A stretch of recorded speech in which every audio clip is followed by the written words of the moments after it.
Okay, so we're here on the newest episode of Movie Nights, where we're going to discuss our favorite MCU Marvel movies from our third favorite to our favorite. So no Blade, no Daredevil, and nothing else of the like. We're going to start with our number threes, cumulatively, then we're going to go number twos, and then our favorites. We're going to start with Michael. What's your number three? So, my third favorite, it's either a toss between Guardians 1 or Guardians 2. I'm going to say Guardians 1 for the sake of this discussion. As for why it's my favorite, first and foremost is the memory of the movie itself. It was like one of the first times I was in like a senior in high school, and it was me and my whole crew going out to see the movie together. Like, it was the first midnight release I ever went to. And aside from that, I love the music for the movie. I love the way it sounds. And I love all the actors, too. Like, I didn't follow Dave Bautista as a wrestler, but I love him as an actor. He's a great actor. He was good as a wrestler, too. Very good. But, like, part of it is, too, like, it was just that first time I was in a movie theater with, like, all my friends together, and we were making jokes a little bit. Like, in the scene where Groot stabs through the guys and slams them around, one of my friends just went, "Groot used Power Whip. Super effective." Probably my favorite character in the whole movie is Rocket, though. I just love his dynamics, and it sounds weird to say they seem to get the art of bickering down very organically. That was a very good part of the movie, was the bickering. It actually translates well into how they're incorporated into Infinity Wars. Like, the thing that I like about the most with it is I've seen, like, legitimate bickering go on in that whole crazy everyone talking over each other discussion, like a full-on argument, but still at least vaguely friendly towards each other, and I feel like Guardians gets that down better than, like, any other movie does. Because you know the way movie bickering works, where everyone still takes turns and just gets gradually closer. It's like, no, they don't hate each other per se, they're just very passive-aggressive at worst. That's Rocket's full character right there. Yeah. I also just absolutely adore the whole Prison Break scene. Oh yeah, that was good, especially when they do that like little like tornado thingy with Rocket shooting the guns out. Oh, yeah, That that's was right. I also love the part where he takes the robot... He asks for the robot leg.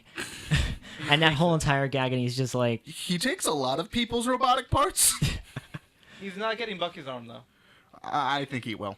Good time to point out where you're spoiling every movie in the MCU during all this. Yeah, I think we should have probably started with that. I mean, to be fair, this is like, what, a 10-year-old movie? If you haven't seen it by now... Like 3. Actually, no, I remember 1? coming out in 2014. So No, wait, sorry. 2012, it came out around the same time as Avengers? No, Really? no, it came no, out it after didn't. Avengers. It came out That after came out Avengers. A while, because it had been Avengers, then Captain America 2, Thor 3. Not Thor 3, like Thor. Yeah, it had to been a while. Still, I was, like, just in college at that point. 2014 then. So, yeah, 2013, Relatively old 2014. movie then. 4 or 5. What's your number 3? For my number 3 is Black Panther. Black Panther to me, I just... First of all, the visuals of that film are just so gorgeous at points. Like, one of my favorite scenes would be the point where they where he goes into his father's to see his dead father. Oh, the dreamscape was Yeah, so pretty. that was so beautiful. The Mufasa in the sky scene, yeah. Yes. Marvel presents to you Black Lion King. Oh, The weirdest part for me was I really did like the character design a lot in Black Panther. Like, I know in a lot of the comics, Dr. Claude doesn't have, like, the full transforming robot arm. It's just that weird, like, 1950s sci-fi looking I one. prefer that one, to be honest with you. Yeah. I admit it makes it more original, but I take it more seriously in a fight, because all I could imagine is him, like, getting that stuck in things in his day-to-day life. Like, could you imagine with, like, the real, like, 1950s ray gun aesthetic on the arm, like, him trying to work a can opener, and just, like, getting fed up and just blasting I mean, he it? would just cut the can opener with a thing. No, but, like, the whole point in the comics is, like, just a vibranium cannon. It doesn't have, like, it's Oh, only just, he doesn't- like, you know, the way... Why is he called Claw then? Because he has a claw for a hand. Yeah, but if he's mentioned that it's only like a vibranium blaster, he still needs the claw. Well, the whole point, I think the whole reason he's called Claw is it's like a send-up to, like, Dr. Claw from Inspector Gadget or maybe Captain Hook. I think he's older. He might be older than those characters. He might be. I don't know off the I'll top have of to my check head. on that afterwards. I'll add it down here. But to continue what I was saying, the second thing that I loved was Black Panther's story overall. Like, Very predictable in my opinion. see, on my end too, I like Killmonger as a character. I feel like it would have been better instead of saying he was like a specially trained, like I think Green Beret they say, or Navy SEAL, if they made him just a PMC. Because like I come from a military family. If someone was cutting themselves like crocodile armor every time they killed someone in the actual like army, I think they'd give them some second looks.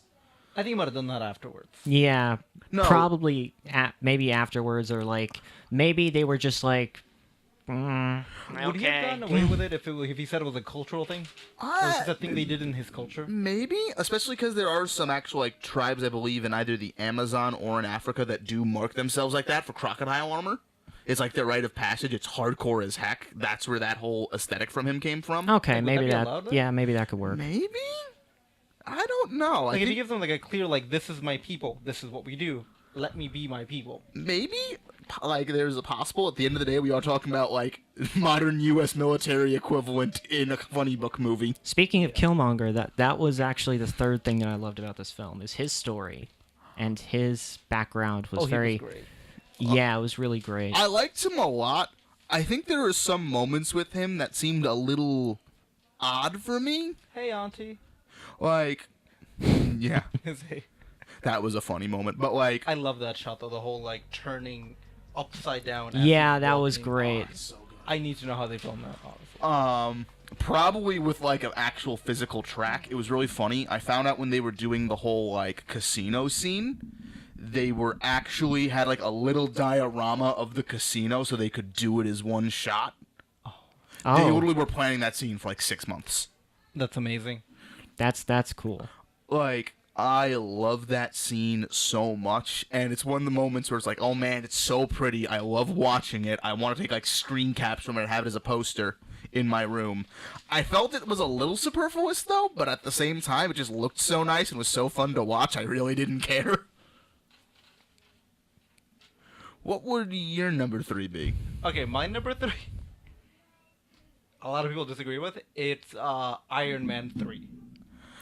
Oh boy. I thoroughly enjoy Iron Man 3, and I actually like what they did with the Mandarin. I think that was a fun, like, Because, gotcha. like, It was an interesting twist, you can't be mad at a twist but for being a twist you didn't expect. Yeah, no, you can't at all. It was a twist. It was a well-made twist. People fell for it. Even after the fact, people were still like, the Mandarin's coming. The Mandarin's coming. No, he didn't come. He's not just that dude. There's this weird, like, little short where it's him in prison, and then someone's like, 10 rings don't fall, and they, like, shank him or something like that. So I think they still try to mention that the Mandarin's there. yeah, they do actually mention. I remember the short that you're talking about. I've heard about it. It's See, it was attached to Thor 2. yeah. I don't know why. More reasons to go watch that movie. They needed more See, reasons to watch that movie. I slightly defend that movie. I will never say it's amazing. I say it's a solid, like, C+ to B-. Just because, A, I love the way the Dark Elves look. So you'd raise it like you would Ant-Man 1, Yeah. where it's a flat line, I call it an E. an E. Which one would you call an E? Thor 2. Like, worse than an F, or... Yeah, like I tried to get through that film, and I was like, no, I'm not See- even gonna finish this. See, the way some people rate their movies is they rate them not from a scale of 0 to 10, but from a -10 to a +10. 10 being amazingly good, like Infinity War, and -10 being so bad It's that amazing. it's amazing. See- like Thor 1. I think with Thor 2, the whole reason I like it so much, even though it's nowhere near, like, my top 10, is, like, I love the aesthetics of the Dark Elves, how they have these, like, cool porcelain masks all, and, like, these weird, like, dark splinter ships. And it reminds me so much of 40K. I'm like, oh my god, this is amazing to watch. This story makes no sense. This story is horribly written, but it just looks so pretty.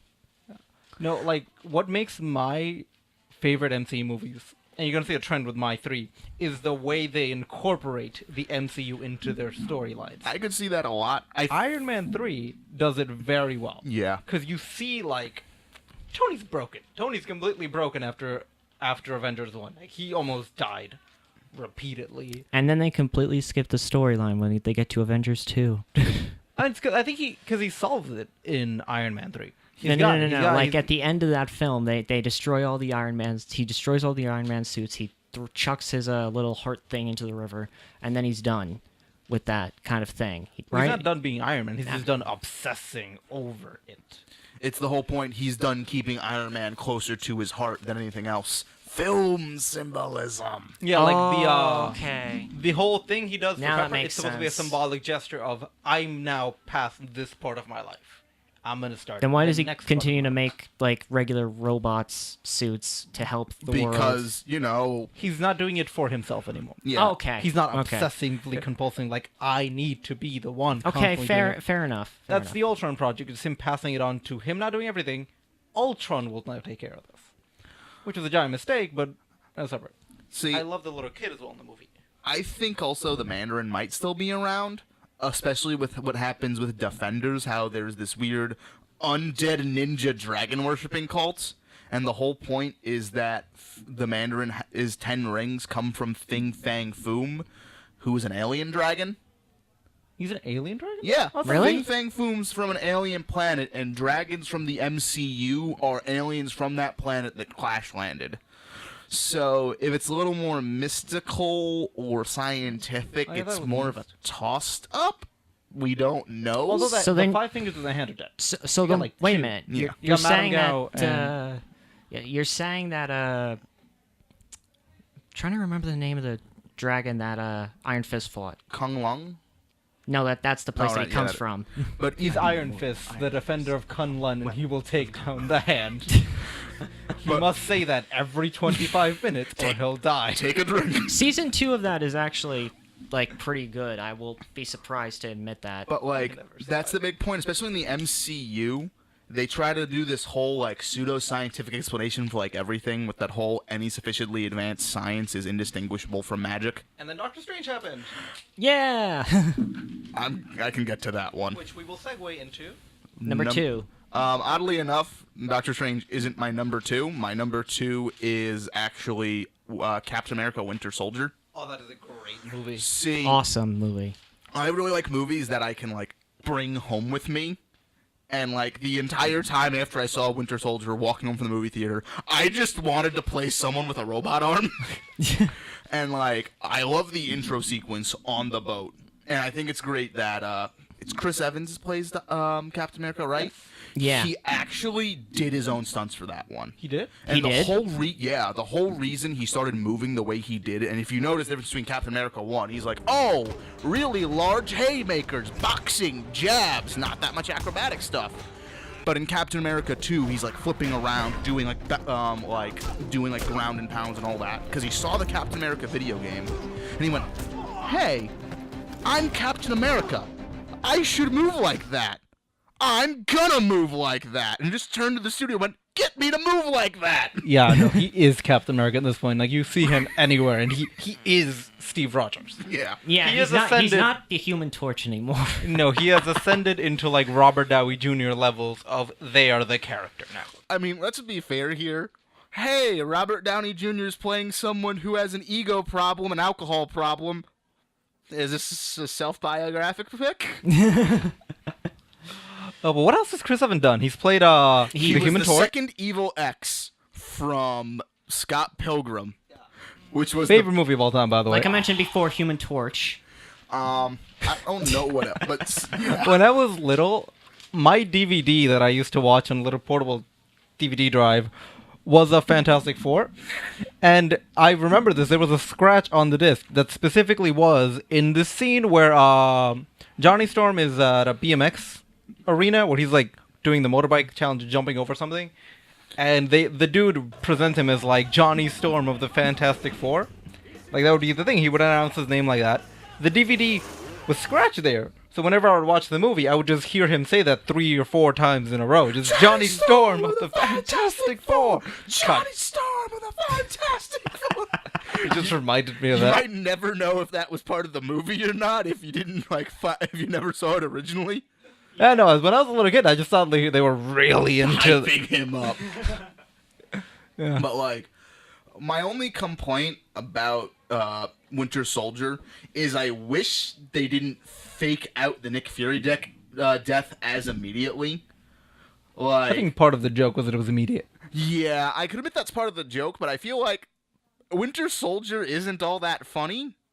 Like, there's the moments where you see, like, oh my god, Stan just feels like, oh man, I am so fired when he steals his own costume. Like, okay, the way it worked to that comedy works, imagine watching a Stephen King movie, right? And it's about, like, a murder and psychopath, like every Stephen King movie is, right? No, sometimes it's about killer cars, sometimes it's about, actually, there's like 3 Stephen King's things about killer cars. Also, Killer Dog. Yeah, Killer Dogs. I was gonna get to that. But, like, imagine, like, halfway through one of those, like, they were at a very, like, depressing side, and out of nowhere, somebody just cracks a nut on a joke. The dichotomy of it being You win that one. Stephen King's movie You win that one. makes it better. But that was the Nick. Like, I never actually took the Nick Fury fake out seriously. It was supposed to be a tongue-in-cheek, like, hey, this is the fake out for the phase. It Agent Coulson in phase 1. We're gonna have this in phase 2. Phase 3 is he's gonna have everybody. But like, oh, We'll get to that. I love so much. I think I also like it's weird too, where I like how the random like Hydra turncoat from Winter Soldier ends up being Crossbones in Avengers 2. That's great. But like, I think my closest thing to a complaint is I wish there was a more like big villain to it. Zemo was a pretty good villain. No, I mean in Winter Soldier, not Civil War. Oh, I'm thinking of Civil War then. Civil War is still great. I just love Winter Soldier because it's so much more personal. And I love the scene where Cap's just letting Bucky beat him. I'm not gonna lie to you. Whenever I think of Civil War, I think of. To be fair, he's more predominant in Civil War than he is in Winter Soldier. I think he has like 5 lines. I mean, in Civil War, Crossbones has like 4 lines. No, I mean the Winter Soldier in Captain America Winter Soldier has like 5 lines. Oh yeah. Yeah, he does. No, but in my mind, I always blend Captain America. You 2 and 3 really into just could, one in all big-ass honesty. 4 hours. There's not. What movies are in between? You have Avengers, right? In between that. No, in all honesty, you could if you just do Winter Soldier, Avengers 2, and Civil War. It works. Yeah, it's just like just one works. 6-hour movie where you have like 8 pounds of popcorn and maybe a lot of pounds of self-regret. Which I'm really hoping that not Infinity War, Avengers 4, I wanted at least 3 hours. Same. I want to take a blanket to that movie. All right, mine next. Speaking of Infinity War, let's talk about Infinity War. So that's my number 2. Your number 2 favorite movie? Yeah. So Infinity War, I loved a lot of the action scenes in that film. Oh my god. When I saw Thanos fight for the first time, I squealed. Oh yeah, because I love how they like. It's my number 2 too, by the way. So we're just gonna phrase that. Him and my number 2s are Infinity War. The opening sequence, like I remember them tweeting out that the first sequence was supposed to teach you how strong Thanos was, and everybody joked around like, "Oh, so how much can he do in one opening scene?" And you have the death of half of all Asgard, the death of Loki, and the absolute beatdown of the Hulk. No, see, the thing I liked, it wasn't just that he beat down the Hulk. It's that when you saw Thanos, you were expecting, like, oh, he's probably this big, brutish guy, probably a lot of, like, gorilla slams and all that stuff. Like, whenever I see someone that looks like Thanos, I think back to Darksiders 2 for the PS3, because they mocapped a gorilla for how Death moves. Yeah. Literally, it's like how he runs, like, on all fours and how he jumps. They mocapped a gorilla. That's amazing. And I was expecting that for Thanos, and then next thing I know, he's, like, doing boxing strikes, kidney punches. And it was the worst moment where I almost got kicked out of the movie theater because no one could take it seriously afterwards. Is after he beats Hulk down, he does an AA, like standing fireman's carry into a slam. And I just went, and his name is John Cena! And I screamed it. And Oh my God. half the kids just started laughing non-stop. That's great. That's great. Two parents who were livid with me. I was getting dirty looks throughout the whole film, but it was so worth it because I'm just like, is he gonna do it? Is he gonna do it? No, but the best part about that fight scene is the fact that he wasn't using the Power Stone. I mean, my favorite fight fight sequence was the Battle of Wakanda, because I felt like that had a lot of weight behind it. Gonna ask you something about that. Battle of Wakanda, right? Are you talking about pre-Thor or post-Thor? Because the Battle of Wakanda is very different pre-Thor and post-Thor. I love the pre-Thor one. Both. Because part of the reason I like it so much is because my big problem in a lot of movie big combats is it feels like the world's worst real-time strategy game sometimes, where it's just, we got a lot of dudes, they got a lot of dudes, Let's fight! mess them up. Okay, that about Infinity Wars I really love about Battle of Wakanda is the way they the way they treated the soul. Like, you look at Avengers 1, right? You have the Chitauri invasion. Chitauri are a bunch of nameless, boring, gray aliens with no personality whatsoever. They're a throwaway army. They're what you use in movies to represent an army when you can't really build one up from the ground up, right? Yeah. It's a flaw. It's a crutch that movies usually fall on. The way Avengers figured out how to do this is they took that crutching, no personality part of that army, And they used it. That was part of their thing, was that they were all completely disposable. Yeah, I know. And it's cool because that's part of the, like, one of my favorite scenes in Guardians 1, 2, is where you see those weird necromonger sort of like, it's weird where they don't do the whole thing where Thanos is out because he really wants to do the dirty with death in this one. They have it more like symbolically where they have this weird like death aesthetic with all of it. Also, I'm not gonna lie, I couldn't stop laughing when he said, "What's up, Squidward?"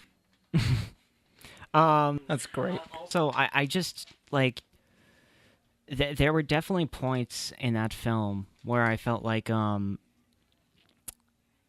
they could have, you know, like, for example, you say that a lot of the villains in that fight scene were very indisposable. Well, here's the deal. Their Disposable. moves They were disposable.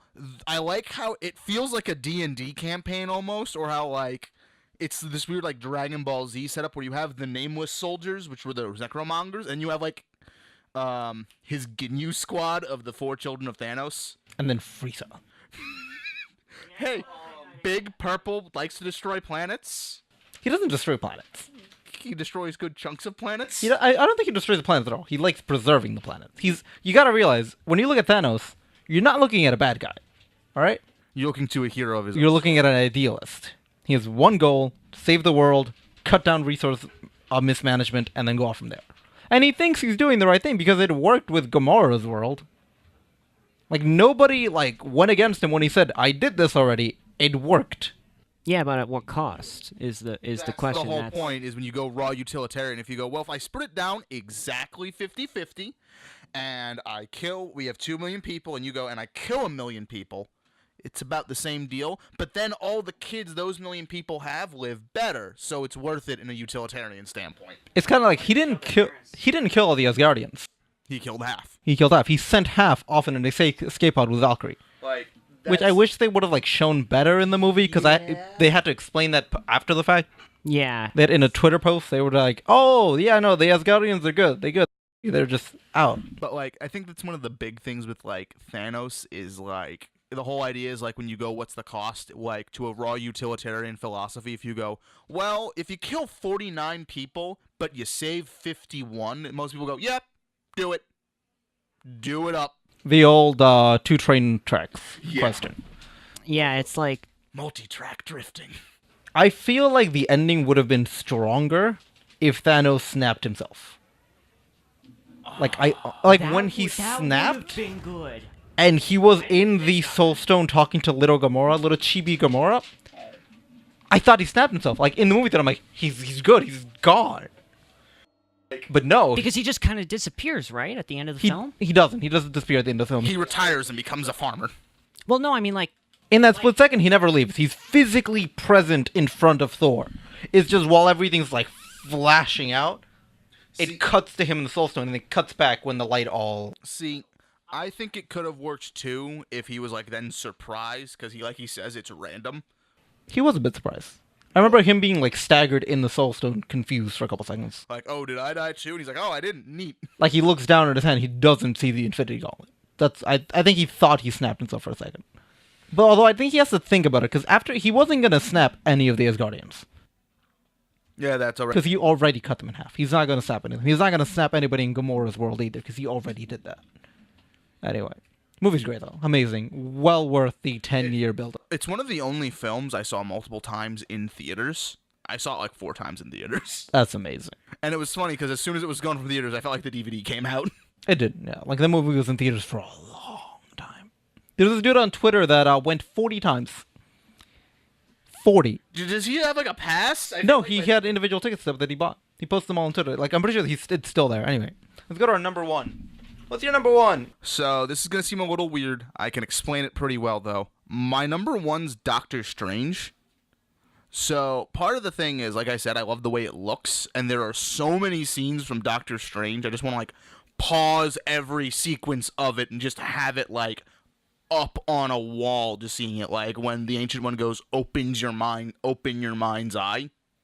It's like, oh my god, this is so pretty. Have you seen the behind-the-scenes shots of how they film some of those parts? I almost don't want to, because I feel like it'll be like, it's like when you tell a kid Santa Claus doesn't exist, and that next Christmas it's like, well, I still get presents, but now like a little bit of the magic's gone. Do you know the scenes where he, like, cuts a little portal and then he steps through it? Mm-hmm. Those are actually physically there when they film it. The portals? Yeah, they're little, like, rings of steel with sparks coming out of them. Oh, that is so cool. And he actually steps through them. Like, the way it works out, the way it's on the behind the scene, it's like a little step ladder, then the circle, and then a big, wide green screen. He walks up through that into the green screen. And then there's another camera on the other end filming him go through the thing into the green screen. I feel like a little kid hearing that. It's so cool. Also, one thing I didn't know that, he's actually in the fight scenes. Benedict Cumberbatch is doing the fight scenes. And when, you know how he fights with those, like, light whips? Yeah, they're present. Oh, He that has is- they have, like, that a makes sense. material made like glow sticks. It's a string that glows, and he literally is just flaring out. That makes it go from like a debatable number one to like so solid. I thought it was fake. And no, he's physically holding string that lights up, and he's like, That is so cool. See, the other thing that makes me like it so much is, like I said, with the whole any sufficiently advanced technology is indistinguishable from magic. I feel like there's like precedent for that thanks to Guardians 2. Remember when Rocket and Yondu are going through doing the like super jumps, and it's like, we're gonna do 66, and it's dangerous to do more than 3 at once, and they start seeing all these like weird dimensions and all that. oh, yeah, that was great. Especially when we saw the dimension where Korg is from. See, the thing that makes me like that so much now is it's almost like, you know that really bad Nick Cage movie, The Sorcerer's Apprentice? Yeah. Nicolas Cage as a wizard, and he then goes, no, you don't understand. A wizard's just a physicist that can manipulate the laws at the moment, and your focus lets you do that.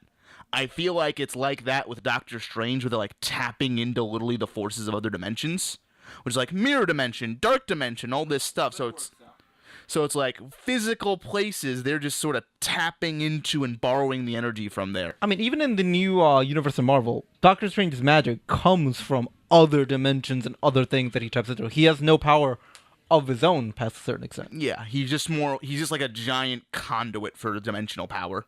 And the one moment too, it was like when he fights Dormammu, I loved how it wasn't like this big fight scene. It was literally just like, no, I'm just gonna sit here and die, and you're gonna get bored. I just laughed at that the whole entire time. I didn't find it cool or interesting. It was just kind of like, No, that's the point, is it's funny, and then you realize what it would be like being on the other end of that. Like, it's that moment when you're in a video game and there's a glitched enemy, and you can't leave the area because you can't kill that one dude, and you're just like, I literally have to turn the game off and start all over again. But it's real life, so you're just trapped. I kind of like how he, like, cheats physics almost with the way he does it. I do like how they put restrictions on the time stone, though. I do enjoy that. They needed that. See, Time travel is a very, very touchy thing in movies. Yes. You can't let it go to. See, my favorite thing on it, though, is I just sort of wish that, like, that cut with, like, Dormammu, I've come to bargain, just got a little more comedic at moments, where it went from, like, you know, Dormammu, I've come to bargain, it's like, Dormammu, Dormammu, Dormammu, and then it was a supercut where, like, it gets to a point where it's him, and every time he says it, like, halves the screen more, and then it just turns into, like, a giant mosaic of Benedict Cumberbatch face, and they all just say at the same time, like, Dormammu. It's great. Anyway, number one now. Cole. the original Iron Man. That is so great. It is. That movie started my appreciation for old rock music. Yeah. See, I've already had it, so that movie just like cemented it for me. People actually knew Black Sabbath. Like, new generations got introduced to Black Sabbath just from Iron Man. It's so good. And it's funny because originally Marvel sued Black Sabbath for the song. Oh my gosh. So how much do you think that all came out is like, hey, we're doing an Iron Man movie. Could we please? It's like, oh, my, how the tables have tabled. Of the turntables. But what I think makes it a really good film is the fact that, first of all, we have three things that really drive the plot home for me. The first thing is the redemption of Tony Stark in a way. You know, like at the beginning of the film, he's an asshole, and he still kind of is. But he's an asshole who is, selling guns to these people and constantly, like selling all these different weapons to all these different companies. Which, it's like, oh, I'm not going to complain about that. You're a weapons company. You're going to do that. But by the end, by like the halfway point when he finally gets through all that hell of being trapped and being forced to make those thugs stuff for them, he eventually just decides, you know what? Screw this, no more. See, I like Iron Man the same way I like Sherlock Holmes, where, like, you're not really interested to see, like, a fair mystery or legitimate science. You're here to see the guy that you're told is smart do smart things. Yeah, that's and a good everyone's part. reaction. Like, I love, what's his partner's name again?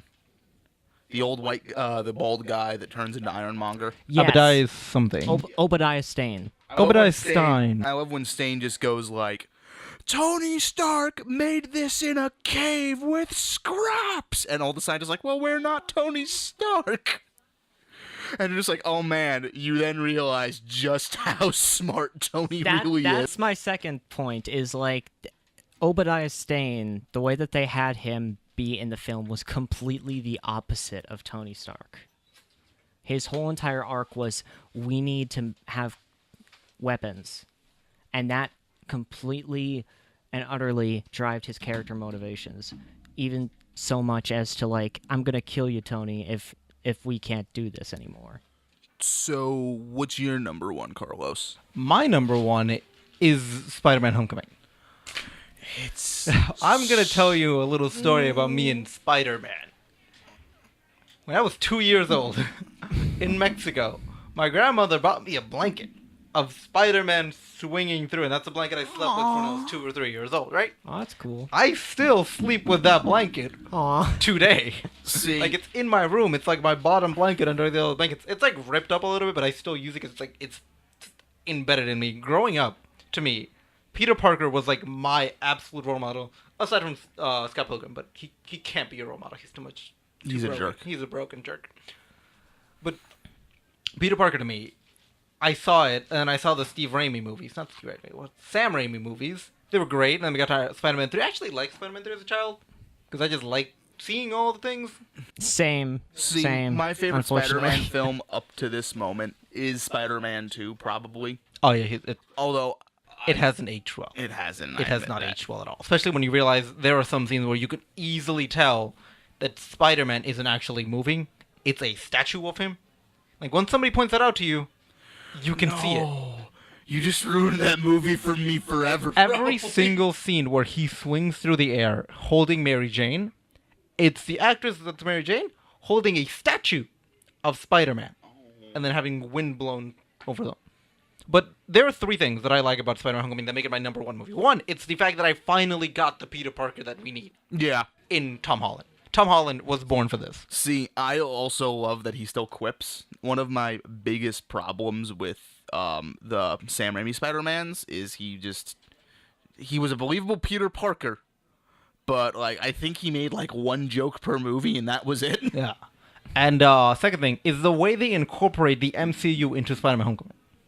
Like, there are little things that make this movie perfect. For starters, in the school, in the high school, Captain America, being a war hero from World War II, would be the guy doing the video things for the gym class. Yeah. Yeah. On the wall of the science hallway, you have pictures of Bruce Bruce Banner Banner and and Tony Hank Pym Stark. and There's one of Hank Pym too. I think Oh. one Oh. of Tony Stark. Like they're there in the science wing hallway, like they would be if they were growing up with these scientists.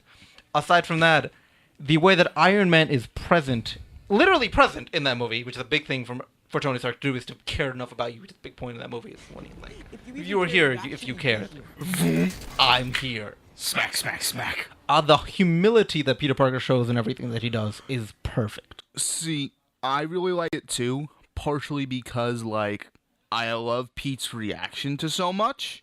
Like, he feels like a kid, Because he is a kid. which is the most important thing. I The think. opening sequence did that to a T.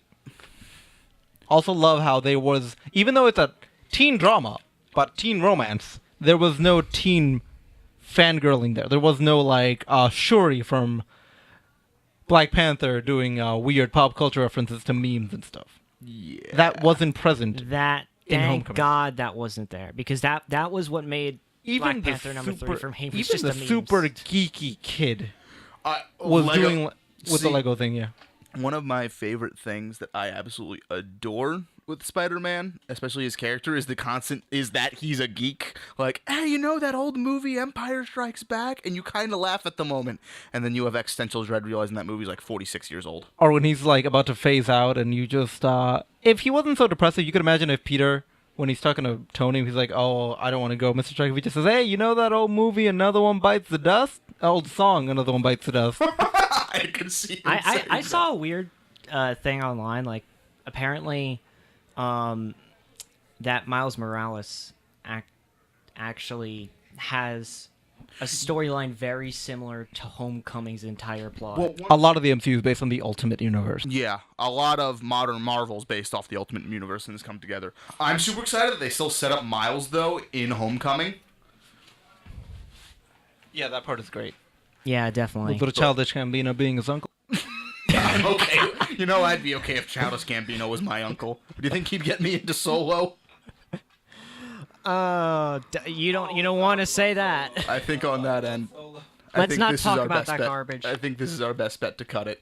And I liked that movie. Fight me. You like Solo? I had so much fun with Solo. All right, we're going to talk about None of that that next makes time on sense. Movie Nights. All right. This has been me, Carlos, Cole, and Michael. Hey. And thank you for your time. Bye.